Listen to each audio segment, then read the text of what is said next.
Growing up, I always heard the story: get a degree, find a job, then get married and settle up. Later, try and plan to buy a house, have kids, and then die happy. Sounds like a perfect life, right?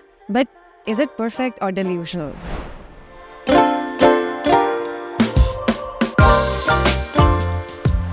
Well, I'm going to leave that to you, but thank you so much for streaming.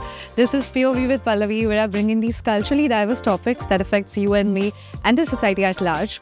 I'm your host Pallavi on 94.3 Radio 1, and for today we are discussing whether Gen Zs are into marriages or not. Let's find out. Back in the day, marriages used to be a big fat deal. I mean, it still is in a lot of Indian households because of their regressive mindset, but what I'm trying to focus here at is marriage meant stability, it meant economic security and an over-accomplished social status, so to say. It used to be a huge deal, right? It meant everything about survival, especially for women. But come on, times have changed and so have we.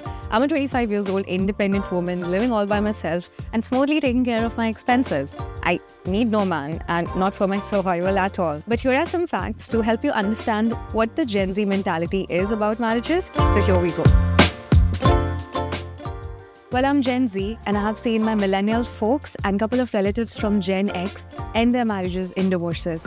In fact, half of the marriages in the US still end in divorces, though these rates are significantly low in India because of forever theories.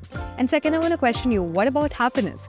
Studies suggest that while people can be happier after getting married, but so can people with strong social networks and fulfilling careers.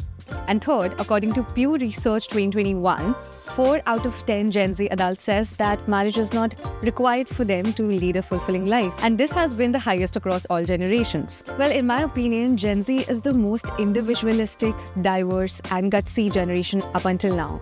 We are not the ones who are going to fall for one-size-fits-all kind of fathom. We, in fact, are the ones who are going to create our own definitions about love, partnerships, or family for that matter. Today, nearly 1 in 5 Gen Z adults represents themselves as LGBTQI+. And in times like these, what do we need? We don't need structures that reflect us. Rather, we want something that we can fit ourselves into according to how we are. And oh my god, did we just forget about money? In India today, an average wedding costs about 30 to 40 lakhs. Meanwhile, most of us are drowning in student loans, living from paycheck to paycheck, and housing costs, they are just like going up the ladder every single day. So please forgive me if I'm not wanting to spend my money on flowers and flatware. So I do believe in marriages. My parents did, their parents did, so do I. But I don't think so I want to get married at the moment, but maybe someday in future. Marriage is a concept that's very subjective to everybody. I mean, if that's what you want, that's what you're chasing in life, that's up to you, I guess. If somebody does not want to get married in life, if that's not what they're chasing, that's not their happiness, then by all means, they shouldn't get married. I mean, it's very subjective, as I said. Yeah, that's all. I grew up on Bollywood, so unlike my peers, I do have dreams of a big fat Indian wedding.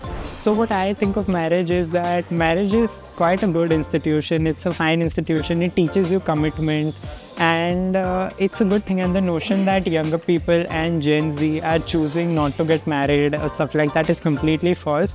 It's just that apart from marriage, we have other priorities in life also, and we are delaying the age of marriage. So like getting married at 24 and then figuring out life is wrong. I think that you figure out life and then get married. So yeah, just that. See, it's simple. I'm not against marriages or love or commitment for that matter, because I know this generation is super screwed for being commitment phobic. But what I'm against of is being blindfolded to a system that needs to decide the way we choose to live. Why should there be a system in the first place? It's our life, and I think the choice needs to be in our hands. So no, I'm not rushing into marriage. Maybe I'll never do it, and that should be okay, because my life is not decided by a societal norm, but it should be decided on the basis of my own terms and conditions. And with that was my time on today's POV with Pallavi. If you liked what I just spoke to you about, please make sure you give us a thumbs up, comment down your thoughts below, and always subscribe to our YouTube channel. I'll see you soon on the next episode. One world, your station.